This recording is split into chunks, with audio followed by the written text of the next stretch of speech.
Welcome to Off the Roster, brought to you by our founding partner, ProLine. Betting on ProLine is now easier than ever with their new app. Download it today and make things interesting. I'm Lindsay Dunn alongside Dan Riccio and Cabbie, and we are going to be talking about the Leafs with the Hockey News' David Alter. We are going to speak to Shawn Desman and Dallas Smith, huge Canucks and Leafs fans, but also dominant in the Canadian music world. We have a new duet together, talking about Cabbie's upcoming adventure. But what I have to say to you guys on this Friday morning, what's up? How we feeling? We're a little bit tired after watching the Leafs lose another one last night, late into the evening as they lost to Climate Pledge Arena. But it's the weekend, so we're fired up. Let's get going. I like that. I'm like, what's James Bond? What's the most recent James Bond? What's that actor's name? Daniel Craig. Daniel Craig. Close. Standing in front of a Saturday Night Live audience and, ladies and gentlemen, the weekend. So I feel optimistic. Even though the result last night in Seattle wasn't great, ladies and gentlemen, the weekend. The results, let me quickly tell you before we bring in David Alter. They've now lost 6 in a row. They're 10 points out of a playoff spot. The Atlantic teams just keep winning except for them. And yeah, first 6-game losing streak since 2019. Let's do a quick little check-in on how some Leafs fans are feeling online. This was posted yesterday. A lot of similar sentiments online about people saying, I would like to say that I'm personally apologizing to my 2 boys. Although they are both in their 30s, I'm their dad that introduced them to the Toronto Maple Leafs. I mean, who would have thought 37 years later this organization would still be this incompetent? Sorry, boys. My bad. No, Rocco, just like really tearing into the Leafs, like subtly tearing into the team for being so bad for all these years. We'll see how Leafs are feeling and what the vibes are like going into Vancouver, because David Alter joining us now, Toronto Maple Leafs beat reporter for Hockey News, also the site manager. We just have to give you a round of applause, my friend, because time zone. Like, thank you for getting up this early, buddy. Thank you. You know what? In this line of work, when you're mostly in the East Coast and you go west, you never really leave the East Coast, really. Like, as much as you try to get adjusted, you're in as quickly as you're out. Or out as quickly as you're in. And so, yeah, right after this, in transit to the next one.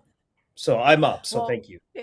We appreciate you for joining us after having to watch that game yesterday. Just before we actually get into this, if anybody follows you on social media, if you don't, go follow him on social media, because you do these wonderful takes of media meals, where when I saw you had to wait 35 minutes yesterday for this, there's no way in HE double hockey sticks I would have done it. Is this the longest you've had to wait for a media meal? Oh yeah, like more than double. Like the next one, like it's fine. Like the food was fantastic. Like don't get me wrong. Like you don't get pho like at media meals ever. So it was nice in that regard. But just kind of the way they had it laid out, they could have given us like a ticket and then say come back. But like it's still one of the better media meals in the NHL. Like I couldn't complain in that regard. And as you can see there on the screen, it was a unique menu for a night there. So I was really pleased about it. So entertaining. I'm so glad that you added this to your resume of giving us all like what's happening, because so many people don't know about the media meals. But when we actually talk about the Toronto Maple Leafs, you're around this team for many years, you're traveling. What are the vibes like right now? Yeah, it's they're putting on a brave face. They're doing what they can. We don't know the true vibes behind closed doors. They're kind of measured when they talk to us, the morning of games, and then after games when they lose, they certainly are wearing the emotions of it. So they're trying to keep as even keel as they can, but I think slowly but surely, as the runway starts to run short here, they're coming to the grips of reality that they've got very small odds of making the playoffs. And for a lot of this core, they've never experienced this. So it's a real show of character. And you're seeing it. They are wearing it. They're kind of at a loss for words when talking to us, and I think a lot of people covering it are kind of surprised to see it fall as quickly as it has. But certainly, it's a bit downtrodden when you see them, but they're doing their best to stay measured because they're pros. But yeah, reality is staring them square in the face. Yeah, and maybe it's a little bit of confirmation bias on my part, but listening to Craig Berube talk after last night's game, yeah, good effort, but and if we play like that, we'll win more games than lose. But they're just like, there seemed to be a hint of reservation to the situation and the mountain that they have to climb for the rest of the season here. Yeah, well, I mean, look, if you look at that game on its own, like if this was game 3 or game 4, and you look like the underlying numbers, they were the better team at 5-on-5 and all the other things that we had been used to seeing from the Leafs of the division winners last year, all those other things. It's like, okay, yeah, I could see where you're coming from, but they are so well past the point of moral victories that only results matter at this point. And the worst thing for them, whether they want to admit it or not, is they went into that game already losing with all of their opponents winning and moving from 8 points out to double digits. And that has a psychological toll. So you kind of go into that being like, we're having a hard time and we're getting absolutely no help anywhere else. So it is the real in one moment that they talk about in hockey with this team. And you're starting to see it really wear on the faces and from some of the core guys who just really are at a loss for words as to what they can do to fix it. Yeah, and you think about Auston Matthews' career, 9 years in the league. He's never once missed the playoffs. I mean, for a lot of guys that get drafted first overall, that's not the way things go. Look at Connor Bedard, right? I mean, his Chicago team's still trying to climb their way out of it. And we know, David, especially in a media market like Toronto, when you're losing, everything gets magnified. Story from The Athletic yesterday talked about the health science department and how somebody that was poached by Kyle Dubas to the Pittsburgh Penguins was not replaced. And ergo, the Leafs have had a bunch of injuries this year. And that's probably the reason why. Brad Treliving has since, disagreed with the sentiment of the story. And I'm sure he would. The Leafs have kind of said we have a lot of medical staff that we've hired in that place. But, this is not a story when you're winning. When you're losing and the injuries are piling up, this becomes, oh my God, everything is going wrong with this franchise right now. Yeah, it's what good reporters do, right? Like when there's a losing streak, Yeah. You kind of have to go in and kind of see what patterns you can kind of detect or see what's different from this year to last year. And there were some changes from the front office staff. And it was a proper question that was asked by Jonas, which is, why did they get rid of this position? And then kind of go through it and getting real quotes from someone who held that position 10 years ago really kind of qualifies it. The mark of a good story like that is when the GM comes out directly to address it. Usually there is something where they were affected by it to some degree. And look, I see it from both sides as well, because I do think that if you look outside of the Leafs, the injuries are up everywhere around the NHL. That is true. Like you're seeing it every night that there's someone new on IR, and there really is a more condensed schedule this year than last year. I travel every game home and road, and I can even feel the wears. I don't even play. So it really is kind of it's a good question. Like you have to ask it because there are an obscene amount of injuries. And the big one is William Nylander. He's a core player. He hasn't really been hurt throughout his career. And he's missed 13 games with this groin injury that he's had, with the hope that he'll come back for another one. So it's a factor for sure, especially when you lose a core player like Mitch Marner last year, and then you kind of have your top scorer not available for a big chunk of the games here. Yeah, and it's been all downhill since he left that game in Vegas, the first matchup with Mitch Marner. Now, the other part of this story now that the reality is hitting this team in the face quite hard. Brad Treliving, he is about to take this ship into the trade deadline. It's been buyer after buyer season, and obviously they're going to have to take a different track this year. How hot is the seat getting for Brad Treliving and his future as general manager of this team? And two, is it going to be a for sale sign around some of these Leaf players ahead of the March 6th deadline? I think what you're starting to see now is the Toronto Maple Leafs open to a bit of a retool here in terms of, okay, they have expiring assets. There's not a lot of time to work with. They've have the pre-Olympic trade deadline, and then there's just a few days after when they come back to kind of make deals here that you kind of have to look, can they stock the cupboard back with prospects and draft picks for guys that may not come back? Like, that's the real question here. And so Brad Treliving went from saying last month that they're not ready to throw in the towel to kind of keeping possibilities open. And that's kind of saying it without saying it, that they're not in a spot where they can kind of rule anything out at this point. And so you look at some of the returns that some rentals are getting now and how quickly you can put the for sale sign and perhaps get a return, that the Leafs could use this to their advantage, where they keep core guys, promote some of their youth, and get some assets. Like I point to what the Canucks did with Kiefer Sherwood, that if you got a similar package for someone like a Bobby McMahon on an expiring deal and you already don't have a lot of draft picks, that I don't know how you don't take something like that. So the Leafs are in a prime position if they can declare themselves and not throw absolutely everything out, but get some pieces back that you lost because you were such big buyers in previous trade deadlines that you don't really have a lot of prospects and picks in the cupboard to kind of play with, that you can kind of use that opportunity to stock the cupboard up. Well said. David, good morning. Cabbie here. Listen, in 1980, in Lake Placid, New York, Al Michaels yelled from the broadcast booth into a hot mic when watching the United States beat four-time Olympic champion, the USSR, aka Russia, in hockey. Do you believe in miracles, which became his iconic signature phrase? I'd like you to take a look at the NHL standings on January 30th, 2019, sir. Have a look. I'd just like to point out the St. Louis Blues there, my good man, with 49 points. I'd also like you to have a look at the NHL standings from January 30th, 2026, today.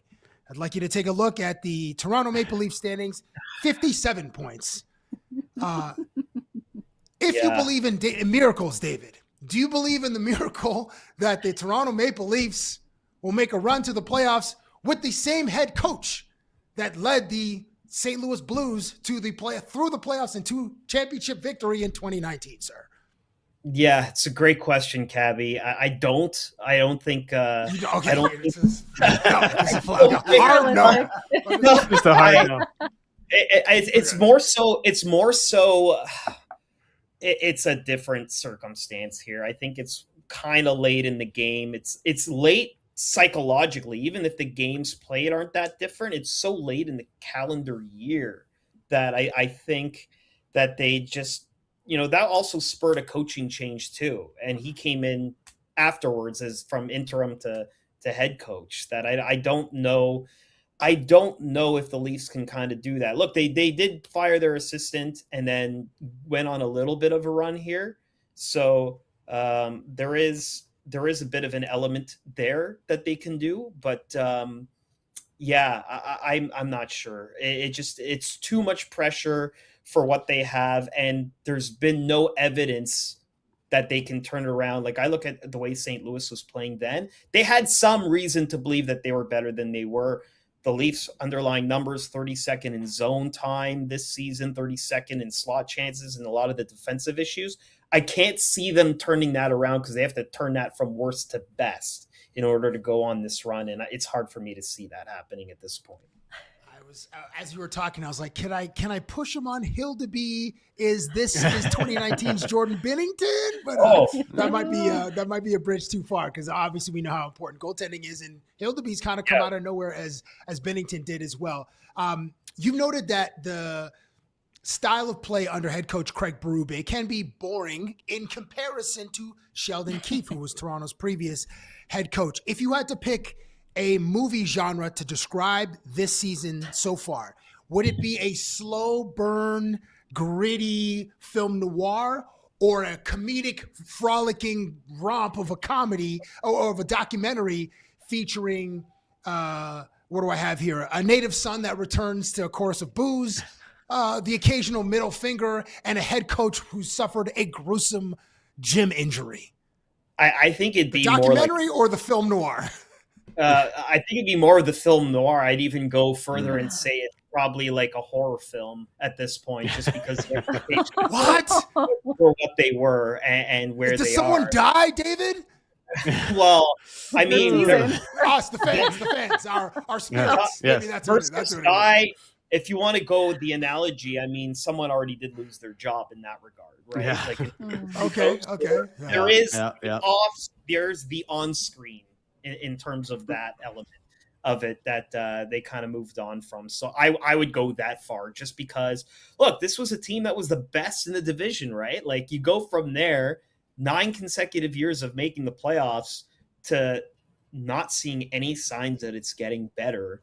And then, you know, maybe it can turn into that comedy where you have the feel good. It's like, oh, okay, now here they come. But that happens in small spurts, and then it goes away, that you're just you're left defeated. Maybe it's a dark comedy where it just has a bad ending at the end.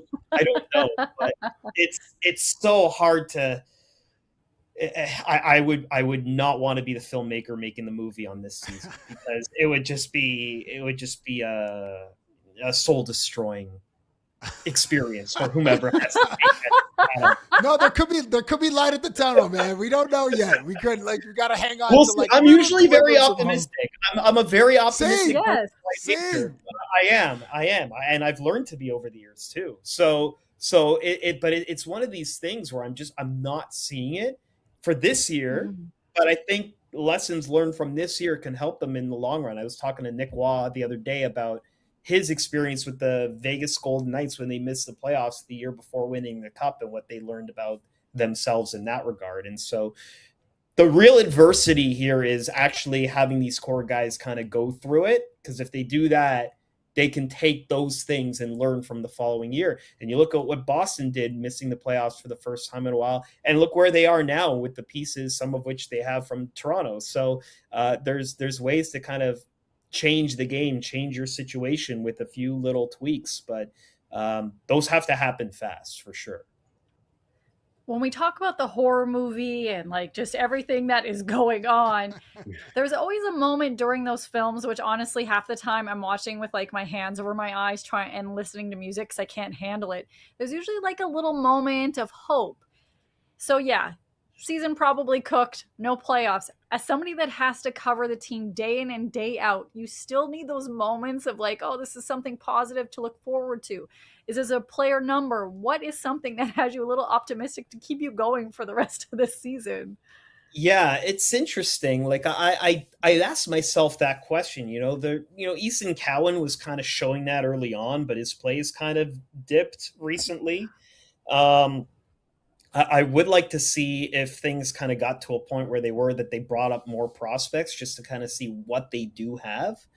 Troy Stetcher, to me, was probably the best story from the Leafs this season, especially in November when they picked him up off waivers and was really becoming a reliable defender who the Leafs could kind of trust. In the last little month here, I mean, he's been kind of emblematic of what the rest of the team is going through, where there's been some struggles. But for what they got him for, he's certainly a piece they can kind of use in a bottom 6 role going forward.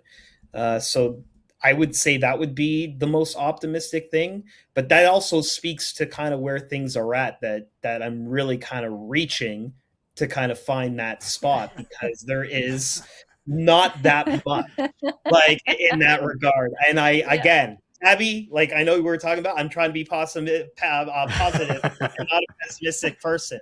Like going back to your point there, but yeah, it's they need to kind of start bringing in some things and shaking things up to kind of be like, oh, okay. And Oliver Ekman-Larsson, for his age, what he's been in his career, he's been very dependable as well. He's probably been overall the team's best defenseman this season, and you saw it with his Olympic invite. It was well deserved too, so that's good. He's got some term, but again, he's 34, and you kind of want to see some of the younger guys be more of the shining light kind of going forward to looking at their future.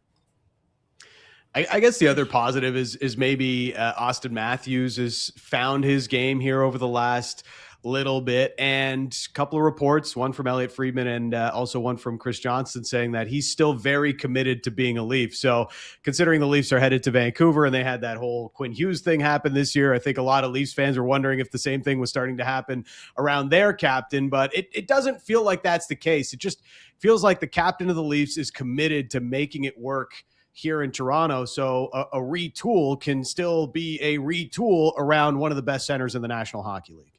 No, for sure, Dan. And I think the big difference here is I think what Leaf fans want to see from him is taking over games like he did during the win streak. Like his game is back and all that stuff is good. And there is that commitment to coming in. But we talk about Auston Matthews, or we used to on a regular basis talk about him like we would talk about Connor McDavid, a Hart Trophy winner, the only player to score 60 plus goals twice in the last 10 years or so. And you need to see him kind of take over more games at times like this. And I think that's probably been the most frustrating point for Leaf fans, is that the best player at times isn't able to kind of take everything on his shoulders and carry them forward. And that would make a great Hollywood script, but that just has not happened. And so I think in that regard, it's great. He wants to stay. Leaf fans want him to be a Leaf for a long haul for sure. He's first overall pick. The last thing you want to see is another Marner situation happen. But I think you need to see him be elite at times like this. And it just hasn't happened enough, fairly or unfairly. Like you can say he may not have the tools around him, but if you're going to talk about him as a top 5 player or top 10 player, he's got to show that on a nightly basis. And there's been too many times this season where it just hasn't been especially at a consistent level. I got to say, love the vibe of your hotel room there in Seattle. Very artsy. Yeah. You've got the Jeff Koons balloon dog there behind you, which is, it's just got that nice artsy vibe. It's very Seattle. This is you pick a good one down there, David. It's a Citizen M hotel, which just became a Marriott property back in December. And I'm a huge tech nerd, and like you can control all the lighting on an iPad. So that's why I put the red tinge there, like just because for like the horror movie of the season. No, just because it's all the talk about red light therapy. So when I go to bed and stuff, I try to have as much red as possible. I find it helps me fall asleep, even if it's not real red light. The psychological effect helps. So that's why it looks a little red tinge. But yeah, it does fit in with the motif. It is very modern and a bit of an accident, but I'll take it. Like I didn't expect it. I didn't know what I was coming into with this hotel room. I'm like, you know what? I like it. So it worked out really well. That's a big W for it. The last thing we'll end on, again, thank you for joining us so early. You're busy. We appreciate the vibes you're bringing here. Something happened for you about what year are we in? 2026, whatever, 26 years ago. You took your first selfie. I would like you to take a look at this. I think that's 16 years ago. Oh yeah, 16 years ago. Like, I don't know what year it is. Math. Yeah. That's a real objective journalist right there, I think. This is an epic photo. Take us into this moment. Dan, I don't think we were working together. I don't think you were at the Fan. I was probably I was in a studio back at the Fan, doing all the tech work for all you guys that were enjoying the city of Vancouver during the Olympics. Yes, I don't know why I always thought it was like I always mistime these chronological things, but yeah, this was February 28, 2010. This was that's John Levitt, who works at Sportsnet still on the far left, and that's Joshua Jackson in the middle. And John and I were both off for the last day for the gold medal game for Canada, so we decided to go to a bar in Vancouver called Moose's Down Under, and that was the only place we could kind of get in because every place was packed to watch the game. And then we hit Robson Square after Canada won the gold medal game. Everyone's celebrating. And that's literally a mosh pit we can't get out of because it was so crowded. and I'm rocking the BlackBerry Bold, which doesn't even have a front-facing camera. And John's like, "You're Joshua Jackson." He's like, "Yeah, man." I'm like, "Okay, I got to try to get a photo of this." And that's how that turned out. And yeah, that's before like front facing cameras. And so for Canada, hoping for many, many more memories like that.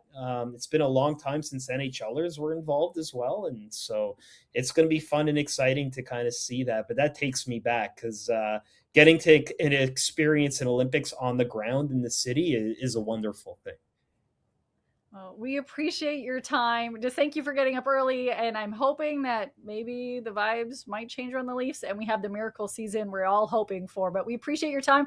But at least I can wish you have a good media meal in Vancouver. Yeah. Thank you for your time. Apparently today. It's going to be a brunch, so I'm excited for it. I've already got the intel. And Dan will attest to this. Apparently they zhuzh it up for when Toronto's in town. It's not always consistently good. Yeah, they go brunch for a 4:00 game. They're like, yeah, it's early enough. Why not? Amazing. Well, we appreciate your time. Thank you so much for joining us. Thank you all. I appreciate it. Oh, and I'm so excited to do this. 1, 2, 3, 4, 5. Everybody in the car. So come on, let's ride to the liquor store around the corner. Cab, your mic was muted, so you get Mambo number 5. I wasn't talking. I was laughing. You silent laughed, wasn't I? There. Yeah. The last bit. There was concern your mic was muted because we could not hear you laugh. So like you're either doing the silent laugh, which was great acting. No, my mic was muted. Yeah. It was muted. But I wasn't talking. I was just like adding ambiance to the laughing at the zhuzh it up comment. I'm like that's kind of funny. I haven't heard that expression in a while. Feels like something like Larry David would say in his show, Curb Your Enthusiasm. Like going to a fancy brunch. And I'm sure there's a scene about a brunch because they've covered basically all facets of life on that show in 12 seasons. Ow. Well, when we talk about brunch, the chat right now, thank you everyone for joining us on the chat on our YouTube, the Nation Network. Make sure to subscribe. The chat is always off the chain. They're talking about brunch, Denny's, all this other thing going on during the chat about pancakes.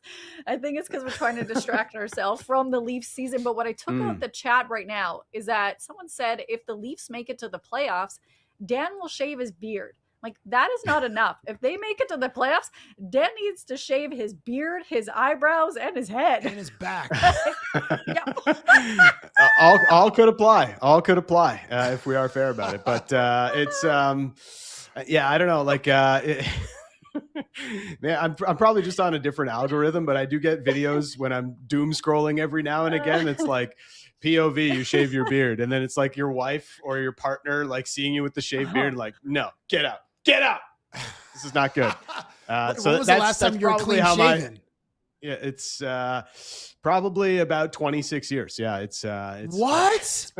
It's been a very long. Well, I guess close to clean shaven would have been that Zdeno Chara photo that one of our listeners. Where you had like the half goatee. Yes, I had the little goat going. Looked like Chad Kroger from Nickelback. Wow. Yes. That's accurate. That's about as close to early 2000s. Yeah, like that. That's about as close to clean shaven as I've been in a long time. Holy cow, dude. Okay. Here's the thing. If the Leafs win the Stanley Cup, you will be shaving your face, your eyebrows, your head, and apparently your back because it's hairy. I cannot go with that. I'm Italian. What else would you expect? I don't know. If they win the cup, it's that's a big if. Dan, I think you're safe. We can all agree you're probably safe. And you know what? If they make it to the Stanley Cup, I'll also shave my head. And I have not had a shaved head since I came out of the womb. I had to try. I'm like, what do I? I was like, yeah. So won't that take like a year to grow back? Or 18 months? My hair grows so slow. It would probably take until the day I die for it to get anywhere near that length. So that's a big thing. So I want them to win, but that's how much I don't believe right now. If they do not win against Vancouver, I will be throwing in the towel and just hoping for good things individually for players. But hey, when we talk about individual moments, should be a guaranteed win night. Like, come on. It should be a guaranteed win. Wasn't last night kind of the same vibe again? Yeah. But Seattle's been hot lately, at least, more than anybody. Like, the Leafs are the worst team in the league in the last 2 weeks. So, there's no guaranteed wins for the Leafs right now. just want a damn good hockey game, and I hope he has a nice zhuzhed up brunch. David Alter again. I can't thank him for joining us. But before we go into Raptors talk and even a bit of talk about Italy, Dan pointed this shot and goal that happened yesterday that you think might be the best goal of all time, or maybe the season. I can't remember the wording. Okay, I was like watching this video on loop yesterday, and like that shot is just so filthy. Gosh. I mean, that defender is just like filthy. Sent into a different dimension. Like, see you later. Yes. And then I'm just gonna pick my spot over the glove hand of this poor. Is that Stuart Skinner in that? It's one of those, maybe Artur Shilov's for the Pittsburgh Penguins. But Connor Bedard, man, take a back. I know it's not like the flashiest goal necessarily. There's not a huge it's pretty flashy. This was filthy. It's pretty flat, but there's not like, he's not Rick Nash going through 7 guys. But yeah, to me, this is the best goal of the season. Yeah, the shot of the year. The way he just like picks his spot, snows the defender as well. I mean, Connor Bedard, take a bow. That was unbelievable. That was really. It was filthy. I don't know if people. It was a lot nicer than the Quebec Nordiques jersey in Montreal. Such blasphemy. I was like, calling that the battle of Quebec. Bro. Are you killing me? I'm riding. No, I'm riding with it. It looks really dope, and I'm sure that matchup. I mean, Montreal was it 7-3, or was that the previous game? Montreal owned them. Montreal owned them. As they've done the Quebec Nordiques franchise forever, bro. Like, Quebec rarely beat the Montreal Canadiens. Obviously, the Canadiens have been stacked for the entire existence of the National Hockey League. But it brought me like some nostalgia vibes for me. Like playing NHL 92 or NHL 93 is kind of that's how it felt to me when I was watching some highlights last night. I'm like, I love it. I know you hate it and it's blasphemy, but as someone that's not like I'm not a diehard Habs fan, nor do I have any real allegiance to Quebec City or Quebec. So I'm like, I think it's kind of cool. It looks cool to me. If you were a diehard Habs fan, I would boo you right now. You are on an island right now. I don't want anything nostalgia about Montreal or the Nordiques because I just very much dislike their hockey teams. And I understand that the Nordiques were not a great hockey team against the Leafs, but still, get this garbage out of here. You can't actually dislike Nick Suzuki, though, or Gold Coffee. No, I'm not saying I don't dislike the players. I just like the franchise as a whole. Like some of the players, like, I want them to have nice moments. It would be so much nicer if they were on other teams because looking at those jerseys make me physically ill. That's how much I hate the Habs. If you run out of toilet paper, you wipe your behind with their No. You're not desecrating the Montreal now we're going a little too far. That's too far. Lindsay, it's really not. That is what I believe. No. So one of the original 6. TP, you grab that. Yeah. No, I don't care if the original 6. My hatred for them is strong, and I can believe what I want, and I hate that franchise. But I will say, I want more like color on color games in the NHL. Like if the colors don't clash, like you can go blue versus red. We don't have to have white versus dark. It can be like if the colors don't clash, have more games like that where teams can wear their colors as they want to when they go into a visiting barn. I'm more on the page of like, yes, let's get more teams going color on color in the NHL. Well, those two are specifically great for television because the baby blue and the red. So that's part of the reason why that one works. This is a conversation for another day because now I'm going to get heated about the Ducks jersey. And we all know that I hate that so much. So let's talk about a franchise that is bringing Toronto some joy, that being the Toronto Raptors. I am aware that they absolutely blew that second half of the Knicks game. I was there to watch it in person. It was rough, but they were in Orlando tonight for one game road trip before they're back in the 6 leading up to the trade deadline. Orlando Magic, they were on a 4-game losing streak, but they snapped it. And I have to let you know about a little conspiracy theory surrounding Orlando Magic and why somebody that works there thinks that they were losing. It's because the band Ghost was performing there. And I don't think this is the graphic, but there was an actual text of them talking about how they believe that they jinxed it. Give me a second while I actually try to go through this because they say that Ghost it was jinxed satanic. the Orlando Magic. The super satanic ghost. Yes, and they're saying it's because of like it was satanic and it was just leaving this like devil imagery in there, and like there's this whole thing that somebody that actually worked there. Here it is. So it says Kia Center needs holy water. This is somebody posted this on Reddit, and it was somebody that actually works there. It's not this one, Dan, Nick. That's okay. It says, so I work at Kia. The night before we got blown out by Charlotte, there was a concert there by this rock band called Ghost. And I'm not even exaggerating. Super satanic vibes, devil imagery, stained glass church setup, chanting Lucifer, all types of weird shit. I'm not into it at all. I was mad as hell that I was forced to sit through that, LOL. But my theory is whatever energy they left in the building was left over and absolutely jinxed and put a vibe underneath Orlando Magic. So tonight they're playing where the Habs play, and then they're playing tomorrow in Toronto. So I'm just saying, like, this could happen. Well, the Leafs already might have the ghost curse. Yeah, maybe it'll do like a reverse voodoo backwards thing. So whatever vibes, they don't even care. But it made me think about this. And yes, we will actually get into the Raptors game. When it comes to like conspiracy theories or like curse things out there, what is one that makes you guys laugh or you constantly are hearing over and over again? I will, well, only because I saw this on my timeline this morning, is the Kardashian curse. And it is rumored that Joe Burrow is dating Kendall Jenner. He put it on his story. They're having dinner, and she held like a wine glass in front of her face to sort of mask it, but it looks like Kendall Jenner.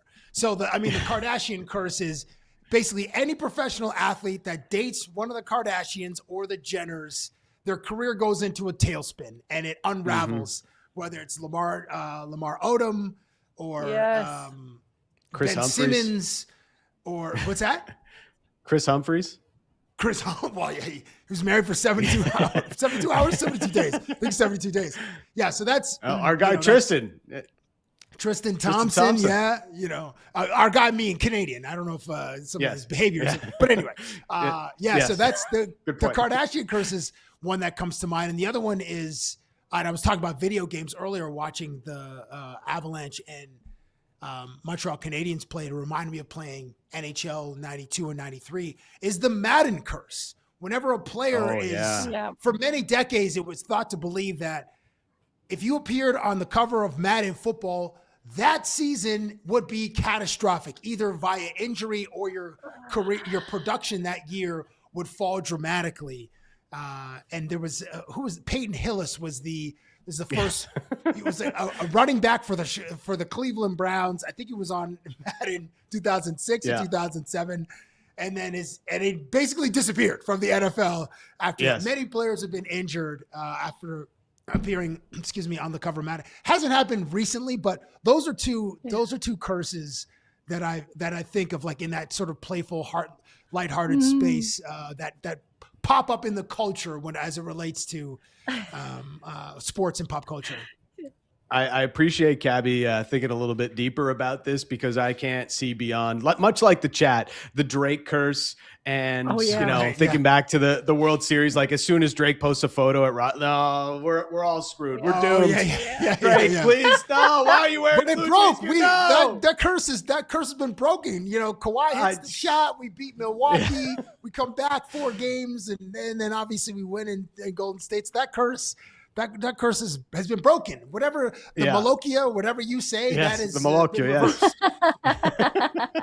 The Malokia has been reversed, but even Drake tried to shift it over to the Biebs, and now it's the Bieber curse, right? Because the Leafs, every time he's at Scotiabank Arena for a big playoff game, the Leafs, come out on the wrong end of it. So now it's the Bieber curse. It has graduated. Yeah, that's also true. There's a lot of curses on your Toronto Maple Leafs. But Justin Bieber's the latest one to be put with the curse. So it's the Biebs now, the Biebs curse. Lindsay, you asked the question. What's the curse that pops to mind for you? Oh, mine is the Drake curse. I know I'm not original when I hear it. The ghost one for me was interesting to hear somebody that actually works at the venue saying how they believed that this artist that came in there jinxed the group and they jinxed the entire arena and anyone that stepped in there before. But the Drake curse, I was there at the game for the World Series when Drake showed up, and my reaction, although I don't believe in this stuff, was, oh no. Make it stop. Or even when Vladdy came in wearing the Matthews jersey, because like there's little things where they it's won that game though, didn't they? But they won. I know. So then I was like, no, I don't believe in anything. Seattle, I think. So it's interesting. But in the chat, they said One of these episodes is longer than Chris Humphrey's marriage. Yeah, that's a fact. That is a fact. Real quick about that satanic group. I had to look this up. According to Google, the DeVos family, owners of the Orlando Magic, are widely known for being devout Christians and major donors to religious, conservative, and educational causes. So that being in the background of this quote-unquote super satanic group, Ghost, performing in the building that the family owns because of the Orlando Magic, there might be some truth to this mini curse here. We'll see if it continues and Toronto wins tonight. Yeah, it's like Orlando did go on to win one game. They beat the Miami Heat, so they're going into this game on a 1-game win streak. And the Raptors, they just keep losing at home. I know that's not a great stat for them. Jakob Poeltl is out. The two-way players are in. Everybody else listed as good to go. So when we look at this game, I know the trade deadline is less than a week away. There's so many trade storylines out there. Dan, when it comes to vibes, Garrett Temple was recently on a radio show saying how vibes are everything, and you have to be like mindful of who you're bringing in and out when it impacts the chemistry. Do you want them to do one of these crazy trades that are projected right now for the Raptors, which I don't see them doing? But what are your thoughts? Yeah, there's a lot, right? Obviously, the Giannis rumors came out, and everybody's wondering, can the Raptors make a move for Giannis Antetokounmpo?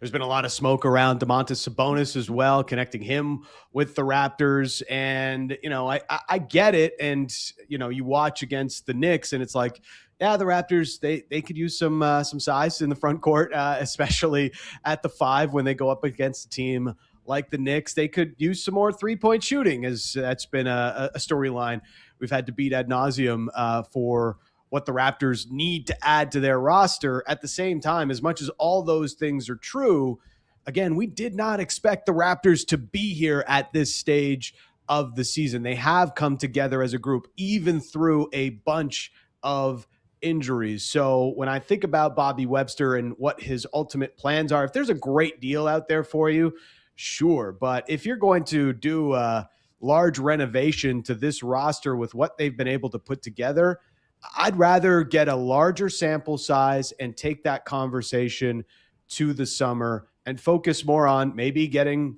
under the tax, find the Ochai Agbaji trade that we've talked about basically since this show launched. Could that be something that the Raptors look to, some tinkering around the edges to make the money work a little bit better and give them some flexibility going into the summer? Those are the things I would be worried about rather than, trading RJ Barrett and something else for Domantas Sabonis. Like, I don't know, that's fallen on deaf ears for me right now. So I'm happy that it seems as though the Raptors are feeling the same way about their roster right now.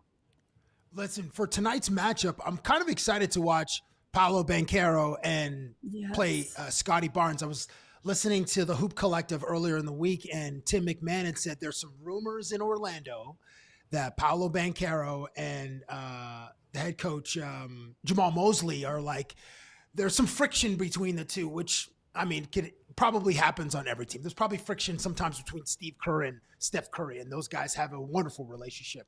But, Toronto and Orlando are kind of, I wouldn't say middling teams, but Toronto's 4th in the in the Eastern Conference. Orlando's is 7th. They're kind of around the same record and kind of have young budding superstars and similar roster makeups.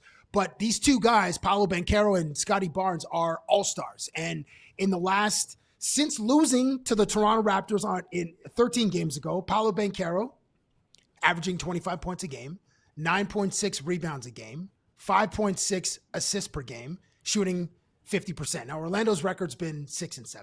Scottie Barnes in January, roughly 13 games, 20 points a game, 7.5 rebounds, 6 assists per game, shooting 49% from the field, averaging a block and a steal. So, like, these two great young talents. Scottie Barnes is an all-star. He's going to be first-team All-NBA defense because he's been playing lights out. And Toronto, we celebrated. Toronto's won 4 in a row on the road. Obviously, they lost at home, so they hope to continue to win 5 in a row on the road. And maybe that is where they play best for some reason, or more recently, because that West Coast swing was pretty substantial for confidence building, getting some wins in the win column, and developing of young players. So that should be a fun matchup tonight. Scottie versus Paolo in Orlando. Yes. I'm excited for this. And I think a lot of people, not only with the Raptors, they don't get a lot of attention, but Orlando, a lot of people discount them thinking they're not a great team. And yes, they have been injury plagued as well as the Toronto Raptors. And like Cabbie mentioned, they're on a 4-game win streak when it is on the road. If the Raptors were to win tonight, they will tie the same amount of wins they have had last season. So that is insane when you look at where we are in the schedule and how far advanced they are from even last year in expectations. This is a fun team to root for. There's so much growth we've already seen. We've spoken multiple times about how rookie CMB is already out there impacting this game, but you're just hoping that they have a better shooting night. From the 3 against the Knicks, they shot only 29%, and from the field, they were at 38%. So it's one of those moments where you're like, they can't and hopefully won't have as bad of a night from beyond the arc and from the field that they had against the Knicks. I think there's going to be some great defensive matchups. They just really have to also be mindful of the ball, because like Scottie last game, great game, had 5 turnovers. You're seeing him and Jamal having a high number of turnovers. But my guys, when it comes to rookies, I know we talk about CMB, we give him a praise. There was a great rookie matchup last night from some Duke alumni. Yeah, we're talking Cooper Flagg and Knueppel. So Flagg yesterday had 49 points, which set an NBA record for most ever points by an NBA teenager, a teenager in the NBA. Yeah. And then Knueppel made Charlotte Hornets history with 8 threes in a game. And it's like, there's this conversation for those listening and watching, like right before, it's like, there's this narrative of people a little worried of who's going to be the face of the NBA, or faces with LeBron and Steph Curry, set to retire soon. This brings me so much joy. Like, how excited are you when you see these matchups and how they can already impact a game in year one?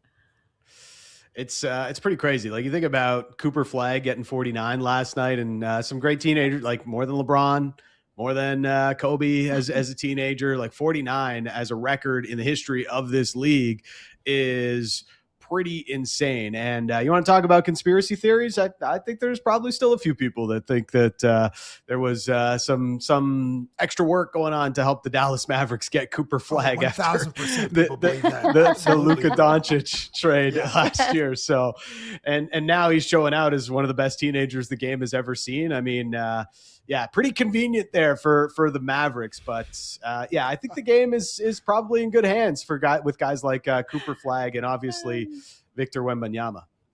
Oh yeah, big time. I was just going to add that, like, we're approaching entering the Wemby era, and if he can stay healthy, oh my gosh, he should be able to dominate for 10, 12 years. I mean, the Wemby era is going to be exciting for as it relates to Charlotte and Dallas, who played last night. Like Knueppel, 8 threes in a game is unbelievable. The kid is shooting 43% from downtown as a rookie. That's remarkable. And also, as the NBA will be looking to, like, put the league on some young person's shoulders after LeBron, KD, and Steph Curry retire, there's still Luka. Luka's only 26. Like, Luka's going to be one of the faces. Wemby's going to be one of the faces. Cooper Flagg, Knueppel. Like, it's in a Steph Castle in Wemby's. Maybe he's not as famous as those other 3, but the league will be in great hands. And Anthony Edwards at some point will have to take the league by the throat and be like, this is mine. I'm going to average 30 points. The guy's already shooting, 100 3-pointers a game. So if Ant can return to the conference finals or make a push to the finals, then maybe he snatches the bright lights of the league, and he's like, this is mine now. Well, this is a crazy stat. Like, Ant, I completely agree with you. And there's so much storyline surrounding his life outside of the court. So I know a lot of people love to see that impact on the court continue to grow. But for Wemby, through 150 games, he has more points than Kevin Durant, more 3-pointers made than Steph Curry, more blocked shots than Hakeem Olajuwon. You're like, sorry, what? Like, this is he literally does everything. He literally does everything. There's not one thing he can't do on the court. He can bring the ball up. He can play make. He can block, obviously. My dude looks like a Tibetan monk because he spent some time with the monks. Like it's and not that we get touch on this that much. He's very socially conscious. I mean, he spoke out against what's happening in Minnesota against the team's wishes. And he's just, he's and it could impact him, given he's not from the USA. He's from France. And he's spoken out more than his American counterparts on some really important social issues. So, I mean, credit to him and his character. It's not easy displaying that level of courage and speaking truth to power. So anyway, salute to young Victor Wembanyama for that as well as the on-court accomplishments so far. Yeah. Huge fan of him as a person, both on and off the court. I am excited for all these rookies and sophomore players to see what they're going to bring and how they continue to impact the game, both on and off the court. And in a couple of minutes, we're going to have, I think, a segment I've been so excited to talk about and showcase that features Cabbie. I'm sad about it in a little bit, but wait for us for 2 minutes, because before that, I had the chance to interview Dallas Smith and Shawn Desman. If you don't know who they are, let me just read you a quick little note. Between them, they've earned multiple platinum certifications in music, numerous #1 hits, and some of the most impactful awards in music. Desman alone includes a platinum-selling album, 5 platinum certified singles, and a Juno Award. Smith has achieved 14 #1 singles, 9 platinum certified singles, multiple Canadian Country Music Awards, and 2 Juno Awards. And they have a new duet out together. Nobody had this on their bingo card. It is called One Good Life. Sorry, I'm just so excited about this. And the interview, full part of it, will be posted on our YouTube page this weekend. But here's just a little snippet of the interview, because Shawn is from Toronto, whereas Dallas is a huge Vancouver Canucks fan. I know you're a Leafs fan. Mm-hmm. You're a fan of the Canucks. Do you know that he has a jersey that has the number 67 on it? Really? Do you want to know what the name says on the back? It's not. What is it? It's got nothing to do with 6-7. No. It's got nothing to do with that. It's number 67, but where the nameplate says losers since 60. Oh, that's bro. So that's cold. One of the artists I was working with opened up for Old Dominion at where the Leafs play, the arena, and his record went gold, or his song went gold. So I had the opportunity to go out there and present him during his set. At Scotiabank? At Scotiabank. You wore the jersey? I wore the jersey. I came out, they saw the Leafs thing, they were like, yeah, woo, right. And then I presented the award, and then I turned away to walk away, and it just says losers since 67. And I was like, yeah, boo. Yeah. Like, that takes big tomatoes, bro. I was like, that's big tomatoes. That is. It was one of my favorite moments in life. That's crazy. I love that's I'll one of never your forget favorite moments in life, It because is. I know when you guys travel, you'll get them offering you jerseys wherever, Oh, yeah. maybe like Oh, yeah, Saskatchewan it's great. I have an Roughriders. Edmonton jersey. Yes. I have every hockey team. It's crazy. Yeah. So I think the answer for you is, if there was one jersey like you refuse to put on, would it be a Leafs jersey? I'll put that one on, You though. will, but it says 67. Yeah. And then you'll wear it. There's no jersey that you would not put on. Maybe, but I love the city so much. But I feel like the Habs. Oh, that you wipe someone's behind with Right? that is what But I'm saying. Really? But I love Montreal so much. They- But the hockey team, I can't. I think you hate Montreal because when there was only 6 teams in the league, they won all the cups. But see, what's the thing? Is it better to cheer for a team that has won cups, even if it's not in our lifetime, or a team that checks notes, never won a cup? Well, technically, Yeah. Vancouver's won a cup. Technically.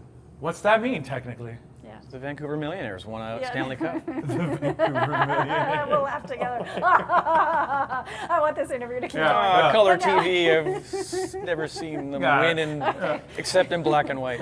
This interview. That interview, I I'm telling learned you guys. something. Vancouver Millionaires. I was unaware of that franchise. I know, so we're like, wait, what? What? Yeah, One Good Life, their new single. We'll have the full interview posted this weekend, where I learned something, Cabbie, that I don't know if I'm embarrassed to admit this, but I will. I asked them, what is One Good Life, like, indulgence? So I was playing off of the title of their song, and Shawn's like, oh, Thai massages. And I could not stop laughing. And then Dallas kept laughing, because the only time I've ever heard anyone ever reference Thai massage was in a movie or stand-up comedy where I've only ever known them in a sexual way. So I'm like, did you just admit that you like getting Loves his Thai happy massage? endings. Yeah. So then it goes off Wow, the rail, okay. and I can't compose myself. I'm in tears pretty much in this interview, and it's just, they were so fun. We talk a lot about sports and how they both threw out ceremonial first pitches for the Jays and what that experience was actually like, and then being on tour during that run. Take a listen to that tomorrow. But now it is time for a moment that is going to make people sad, but it's okay. Cabbie is going to be going to Italy for 1 month. So we are going to bid you adieu for 1 month. It will periodically. No, I'm even my sad. children Dan's will be sad. sad. No, So we are going to have a segment for you that's a right lie. now Okay. that I don't understand the Google Translate that I have. We made this lovely graphic for you that is basically have fun in Italy, Phenomenal. Cabbie. Nice job, Nick. Producer Nick with his I don't know, is that Mid-Journey or what Hitsfield? Which AI platform are you It is using? completely up Yes. to you. Completely Yeah. up to you. So we have some non-copyrighted music right now that's Italy inspired, and so you were Thanks for going Looks to like making come Cabbie Slur, remaking too. European Vacation is what it looks like. Yeah. 207 Canadian Olympians are going to Italy for the Winter Games, and our own Cabbie is going. So Cabbie, how is your Italian? Terrible. No bueno. Poquito. I think everything I'm saying is Spanish. Usually when I go to Yes. I go to Caribbean destinations or places where they speak Spanish. Those are the few. Por favor. I say, cerveza por favor. Poquito. Habla inglés. Or they're like, habla inglés? So now I don't know how to say habla inglés. How do I say that in Italian? Habla. How do you say? Do you speak English? Parla inglese. Parla inglese. It's very easy. Parla inglese. Inglese. Okay, that's Yeah, what there you I'll go. be taking over there. And then whatever please and thank you is in Italian is what I'll be saying most often, because I don't want to appear to be like some ungrateful tourist or some rude tourist out there just stomping around in their streets. So I anticipate a fun time covering the Winter Olympics. Well, we're excited for you. We know, like, occasionally from time to time, you'll be able to pop in or at least send in a video to let us know how you're doing. But because I knew you weren't fluent in Italian, I did some research on a term that you should know when you go there. And right now, I apologize to Dan's mom, Mary, for what you were going to learn. Here's some Italian. I do I thought really I would swear help. in Italian. Andiamo. Attenzione. These are super vulgar and offensive. Use with caution. This one you'll hear a lot in Rome, and it's li mortacci tua. This literally means you're effing dead ones. Basically what you're saying is, I hope that your dead relatives die all over again. What? Yeah. But I don't Yeah, want to that's fair. say this. I don't want to hear it either. You say it's like if someone common. says that to me, then we might have to fight, or I need to get out of that situation. I need to get back on the train or on the bus and get out of there. Because if someone is spitting that kind of venom at me, I'm like, this is not the place for me. Man, Why did you plant Europeans- that into my brain? I'm going to burp that out at some point speaking to a waiter or Well, whatever. they said it was And common. then- It'll make you seem like a local. I got your back. They're No, gonna well, look they, at me you know, like, if you're not in from here." Milan and you're talking like a, Be like, I'm from if you're in Corsica, I'm Milan from and the you're South. Like, no. yeah, Sorry, if Dan. you're from Milan, if you're in Milan and you're talking like a Roman, you might get yourself in more trouble. So that could be a problem for you too, Cap. So you got to be careful with your swear terms. And Europeans, they do swear on a different level. Like it's not just like the it's not the general English stuff like a bleep you. It's they go a lot deeper, especially when you translate it. You're like, did you really like? That's what you said? Oh, I can't. Yeah, there's a lot worse than what we just showed you. I'll say that. See, I was trying to help you out. That starter kit. Thank you, Lindsay, for the the cursing starter kit. Even that seems a little pretty harsh. So I'm gonna forget anything that I just experienced in the last 2 minutes because I don't even want to like have the chance of even saying something like that and just get come with me down this road here, and then all of a sudden I get my butt kicked by 7 dudes, and then Just make sure no cappuccinos after 11 a.m. Okay, like you'll get some Why? funky looks. You shouldn't have no that's a cap thing? at 11 a.m. Yeah. Mhm. You should not have milk after 11 a.m. They're going to look at you. They're Why? going to give you the people's eyebrow. They're going to go all, they're going to be like, really? Like, you want, just add, like, if you want a coffee, just like una espresso per favore. Okay. Like, just take the espresso and forget about like lattes or cappuccinos after 11 a.m. Okay. I've never had one in my life. Unless you want them to spit on your coffee. I definitely don't want that. I like green tea, so I might just keep it in my wheelhouse with just a plain green tea versus having. But I mean, I'm there. I should probably at least try one when I'm there. And hold on, at Starbucks, an Americano is like a regular coffee, but like, what's the regular? Is it espresso there, Dan? Italiano. Or should I? Yeah. Actually, in Italy, you wouldn't ask. In Italian, you wouldn't even ask for an espresso. You just ask un caffè per favore. Like their regular coffee is just Oh my God.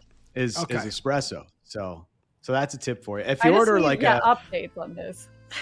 if you order a seafood dish, like let's say you order a pasta with seafood on it, don't ask for cheese. Okay, the waiter's gonna look at you. He's gonna be like, "You want cheese on your fish pasta?"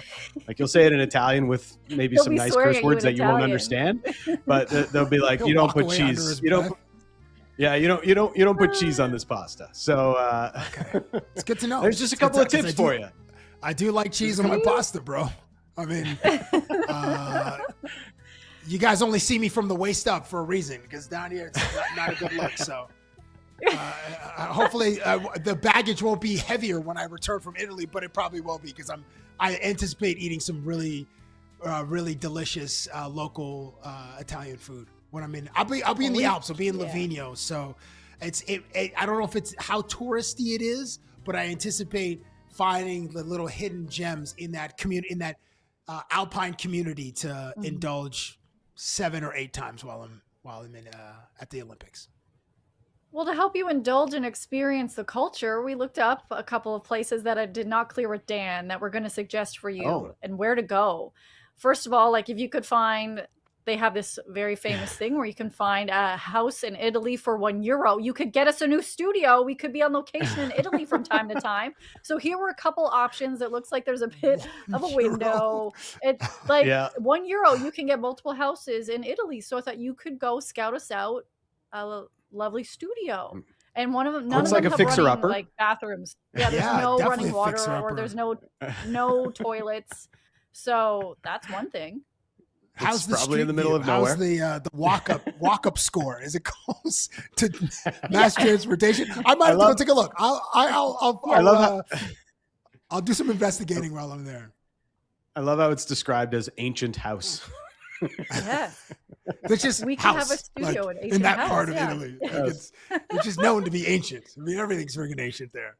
So there's a couple in walking distance from where you'll be. Also, if you could go find George Clooney. I know he's not too close from where you are, but he lives in Italy. Get him on the Lake show. Como. So we could get work to quickly fly you there in a private jet, because I also was looking up luxury tours for you. You can spend one day at Ferrari for, I think, $6,000 US. I don't even know if you get in a car. And then the other suggestion was you can go milk a cow and be in a mozzarella cooking class for $400 that sounds fun. US. So you could milk a cow and be in a mozzarella cooking class. So what are your thoughts on that? If we get work to pony up $400 US, would you go milk a cow for us? In Italy, man. Will I go milk a cow? In Italy. In Italy, yeah. Sure. I'm open to it. I'm open to new experiences. And then the mozzarella part is like the reward. That seems like to be the most fun. It's like just indulge. Here's 3 pounds of cheese for you on your way out, sir. That might be worth the 400. Milking the cow, that'll be interesting. And I'm trying to keep this G-rated. So I think I'll take on that experience. I'm proud of you for keeping it G-rated. I said that in Thank you. thoughts that you may not, but yeah. So we're really excited for you. We hope you have a great time. We're looking for photos of your food. Maybe you trying to say some Italian swears, but we hope you have a great month. We know we'll see you from time to time. So just whatever. I don't even know how to say goodbye or see you later in Italian. Arrivederci, right? Ci vediamo. Ci vediamo. I don't Wait, even what's arrivederci then? Arrivederci is bye. Yes, that's a ciao. You can also say ciao. But if you want to say see you again, you would say ci vediamo. So Ci vediamo. Okay. yeah, very nice. Very well done. I like the that. chat's asking you to bring back some grass-fed cheese, bring some other stuff back, have an Italian breakfast. It's, oh, wow. Yeah. Arrivederci Roma. I only know that from a Dean Martin song. But before we go, we are going to get your final ProLine pick for the month of January, because ProLine, they have a brand new app. It was just launched. Download it to check out all the new features and see how easy it is ever then to bet with ProLine. The new ProLine app has more sports, more leagues, and more markets than ever, now with more ways to get some same game parlays. So, Dan, what do we have today? We are looking at the Raptors and Orlando Magic, and I feel like we've got a Scottie Barnes game coming with the Raptors back out on the road looking for a 5th straight road win. Scottie Barnes, the line is at 18.5 for his point total tonight. We are going to go over the number for Scottie Barnes after Ben Lyons tried to slander him yesterday here on the show. So Scottie is going to put up a night on the Magic. Same game tonight, off the strength of beating 2 playoff contenders in Cleveland and Miami. The Orlando Magic star, Paolo Banchero, is playing efficiently as the team is hovering around 500 in the month. Anytime he's on the floor, he's a double-double threat. So tonight, versus the Raptors, Paolo Banchero, 15 or more rebounds and assists. That is the play that I'm excited about. Banchero's hit this total 4 times in the last 6 games this month, and he's looking to avenge a loss by the Toronto Raptors on December the 29th. Banchero, that's my play for the ProLine pick of the day. Cabbie, in your life, have you ever played Matchmaker?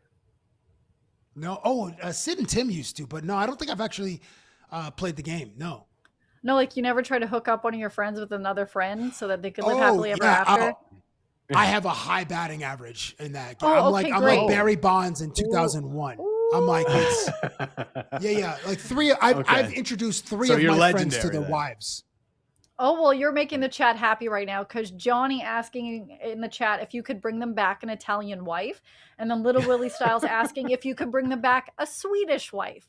So we leave you with this long list of challenges for you, including bringing back, I think, an entire wheel of Parmesan. So bring us back some cheese, but arrivederci, Cabbie. We hope you have a great time, and we look forward to seeing you throughout the next month. But we'll see everybody else on Monday. Ciao, Bello. For Off the Rasta. Off the Rasta pasta. We'll see you Monday. I don't know what's happening. Please don't do that. Hope you enjoyed this video. If you want more Off the Roster content, make sure to like and hype this video and subscribe to the Nation Network YouTube channel.